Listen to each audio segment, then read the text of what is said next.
téléspectateurs de la radio et télévision Tambara, vous pouvez désormais suivre votre chaîne de télévision préférée Tambara sur le satellite BadrSat 7, angle 26 degrés Est, fréquence 11010, polarisation verticale, symbole REC 27500.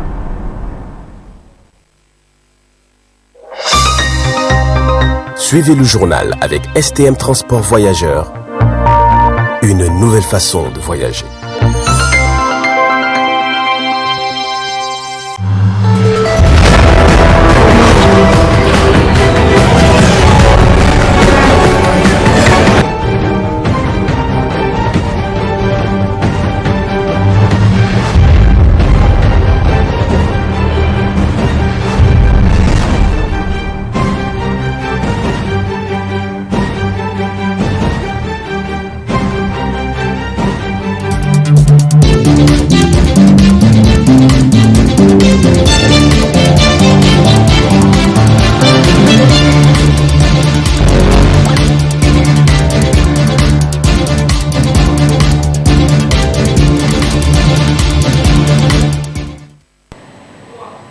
Mesdames et messieurs, bonsoir et bienvenue à cette édition d'information de 20h15 sur la télévision Tambara de ce 10 décembre 2025 que j'ai l'immense plaisir de vous présenter.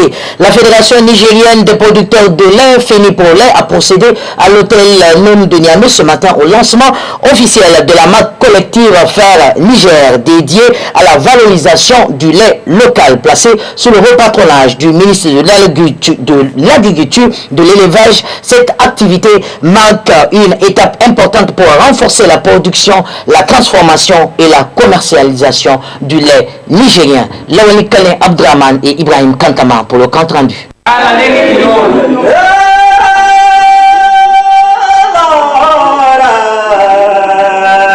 La valorisation du secteur laitier demeure l'une des priorités majeures de la Fédération nigérienne des producteurs de lait FENIPROLAIT. Dans cette dynamique, ce matin 10 décembre 2025, une cérémonie solennelle s'est tenue à l'hôtel Noum de Niamey pour le lancement officiel de la marque collective de plaidoyer pour le lait local Faire Niger, une initiative qui s'annonce comme un jalon essentiel de la production, la transformation et la commercialisation du lait national. Placé sous le haut patronage du ministre de l'Agriculture et de l'Élevage et soutenu par les partenaires techniques et financiers, l'activité a réuni l'ensemble des acteurs de la filière laitière, producteurs, transformateurs, organisations professionnelles, partenaires au développement et institutions publiques. Dans son allocution introductive, le président de la FENIPROLAIT a rappelé les missions essentielles de la fédération, notamment son rôle dans le développement économique des zones pastorales et sa contribution à l'amélioration de la nutrition des populations. La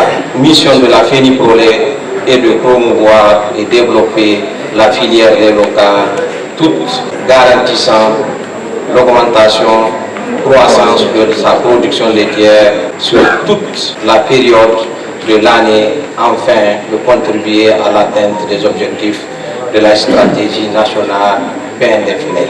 Le potentiel productif de notre cheptel, tous espèces confondues, et que des chiffres environ de 55 millions de têtes, dont 10 millions de bovins et 2 millions laitières, selon les faits au secteur de l'élevage et une source exotique des ménages, pasteurs et de potentiel sur l'économie de notre pays. Prenant la parole, la représentante de l'agence belge Enabel a salué l'initiative, soulignant son importance stratégique pour l'autonomisation des producteurs, la promotion de la consommation locale et le renforcement de la sécurité alimentaire au Niger. Elle a réaffirmé l'engagement des partenaires techniques et financiers pour accompagner durablement la filière. Le processus qui nous réunit aujourd'hui est le fruit d'un travail rigoureux d'ateliers d'échange, dont celui organisé hier à l'ONG Carcara pour l'harmonisation des attentes, l'appropriation des standards et la concertation entre producteurs, collecteurs et transformateurs. Ce travail collectif témoigne du dynamisme et du professionnalisme des acteurs du lait.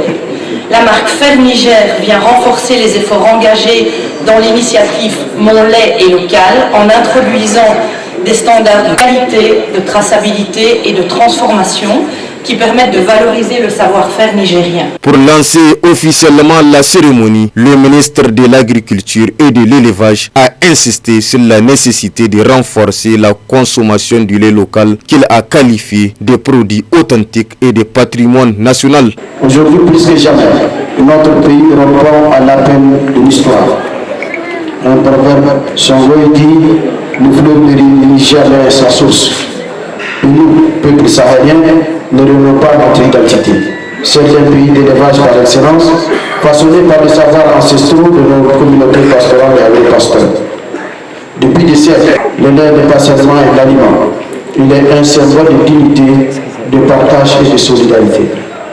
Le philosophe Abadeba me rappelait qu'en Afrique, lorsqu'un ancien meurt, c'est une bibliothèque qui brûle. Le lait local est précisément l'une de ces bibliothèques vivantes. L'héritage transmis sans rupture, génération après génération. Le Niger fait aujourd'hui face à un impératif stratégique.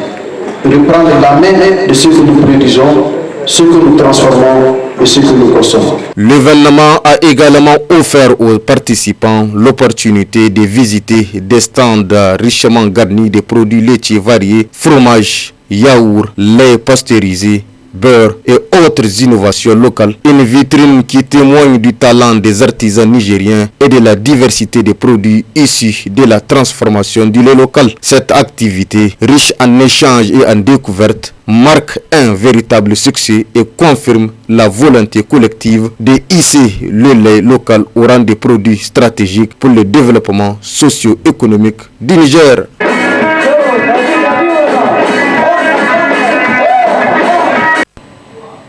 Actualité AES, plus précisément au Mali, les forces armées maliennes montent en force.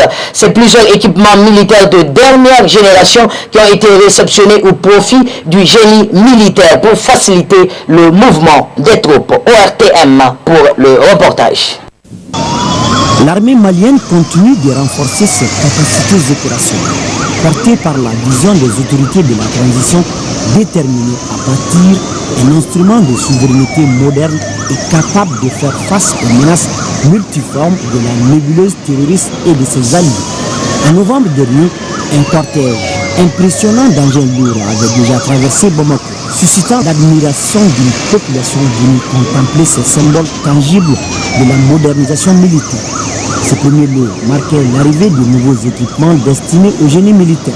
Ce lundi 8 décembre, un second convoi a de nouveau sillonné la capitale, annonçant l'entrée en service d'autres matériels spécialement conçus pour répondre aux exigences d'une armée en pleine transformation.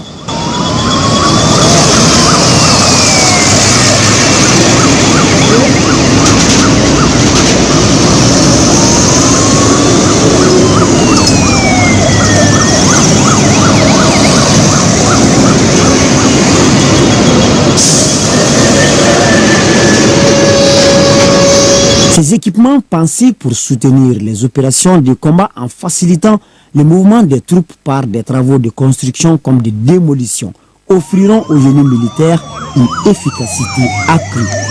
Ils renforceront notamment ses capacités en matière de déminage et d'assistance humanitaire, des missions essentielles au cœur des opérations actuelles. Par ces acquisitions successives, les autorités de la transition réaffirment leur volonté de donner à cette composante stratégique de l'armée malienne les moyens d'accomplir pleinement ses missions conformément à sa devise. Construire, parfois détruire, toujours servir. Créée le 12 octobre 1964, la compagnie du génie militaire a connu de nombreuses mutations au fil des décennies. Mais c'est aujourd'hui, sous l'impulsion de la transition, qu'elle semble atteindre la pleine mesure de ses capacités, s'imposant comme un pilier indispensable de l'outil de défense nationale. Et enfin, au Burkina Faso, voisins, forces armées, VDP et population main dans la main participent activement aux travaux champêtres pour accroître la production agricole. Une initiative qui répond à l'appel du capitaine Ibrahim Traoré, président du Faso. Reportage.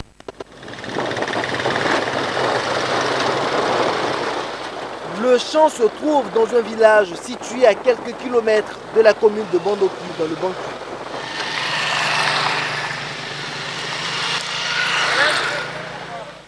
Ce matin-là, les populations sont déjà rassemblées, attendant les instructions du capitaine Sanki. La veille, elles ont été conviées ici pour donner un coup de main aux forces combattantes dans la récolte du maïs. Et ces villageois ne se sont pas fait prier.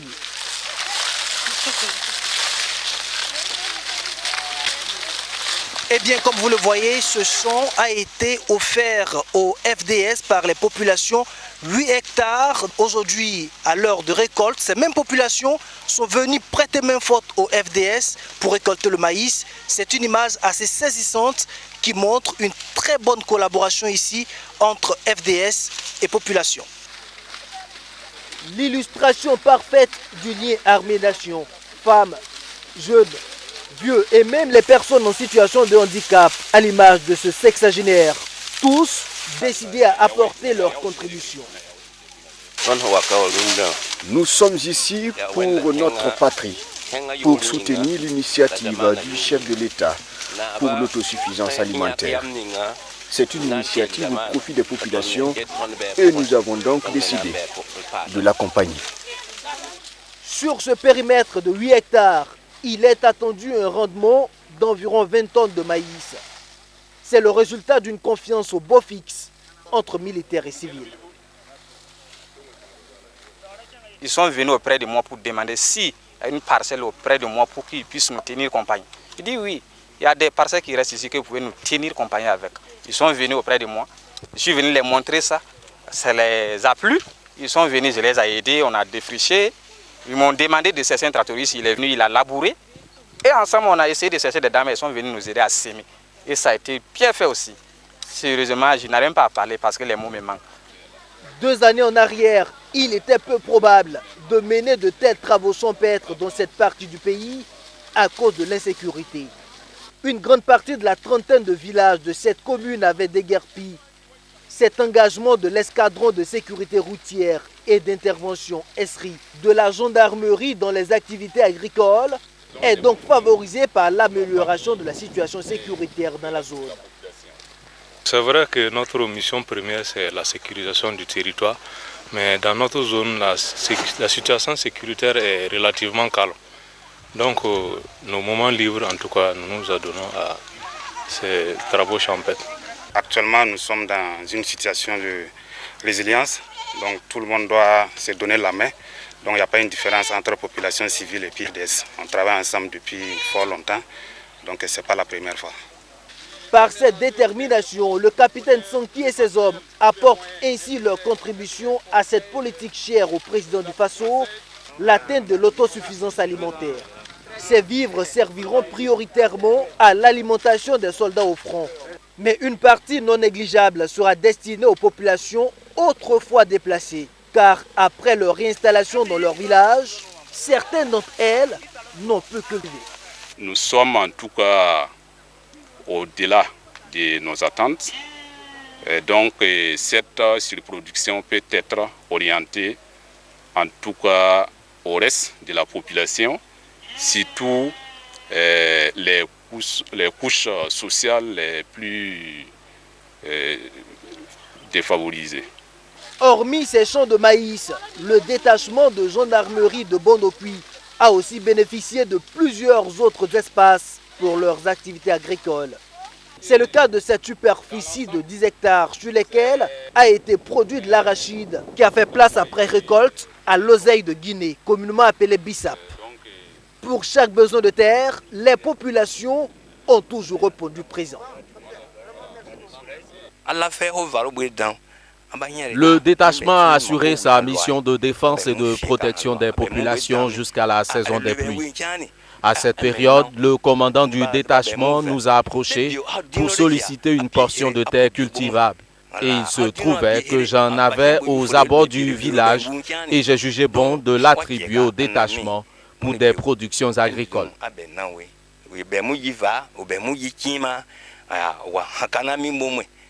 La moisson n'est pas encore terminée, mais les spéculations récoltées suscitent de l'espoir chez ces militaires cultivateurs.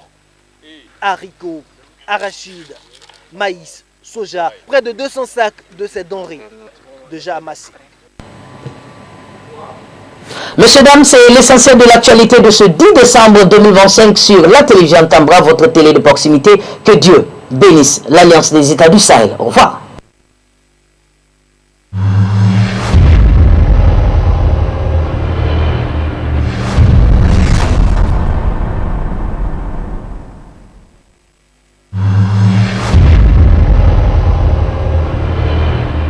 Chers auditeurs et téléspectateurs de la radio et télévision Tambara, vous pouvez désormais suivre votre chaîne de télévision préférée Tambara sur le satellite Badrsat 7, angle 26 degrés Est, fréquence 11010, polarisation verticale, symbole REC 27500.